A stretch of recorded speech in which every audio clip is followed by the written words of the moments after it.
দ্বিতীয়বারের মতো আয়োজিত হতে যাচ্ছে arc of fashion week summer 2024। এই খবরটি সবাইকে জানাতে আয়োজিত হয় এক সংবাদ সম্মেলনের।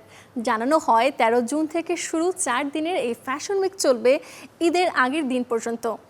রাজধানী তেজগাঁওয়ের আলোকি কনভেনশন সেন্টারে এদিন উপস্থিত ছিলেন আর্ক অফ ফ্যাশন উইকের প্রতিষ্ঠাতা আসাদ সাত্তার সহ আরও অনেকেই। এর আগে গেল বছর অক্টোবরে প্রথমবার ফ্যাশন উইকের আয়োজন করে আর্ক অফ ফ্যাশন উইক। প্রথম আসরে ব্যাপক সাড়া ফেলে দ্বিতীয়বারের মতো কোরবানির ঈদের আগ মুহূর্তে আয়োজিত হতে যাচ্ছে আর্ক অফ ফ্যাশন উইক। দেশের ফ্যাশনকে সর্বস্তরে ছড়িয়ে দেওয়াই arc of fashion week summer 2024-এর মূল লক্ষ্য বলে জানান এর আয়োজকরা।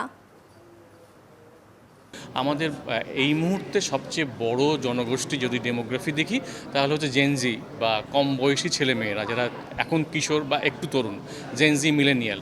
তো এরা তো ভবিষ্যতে আসলে বড় হবে, বাংলাদেশকে তারা দেখবে, বাংলাদেশ নিয়ে তারা কাজ করবে। অতএব ওদের কথাটা চিন্তা করে ওদেরকে একটু বেশি গুরুত্ব দেওয়া হয়েছে। এখানে আমাদের ফ্যাশন শোজ হবে 3 দিন, আমাদের কনসার্টস হবে 4 দিন।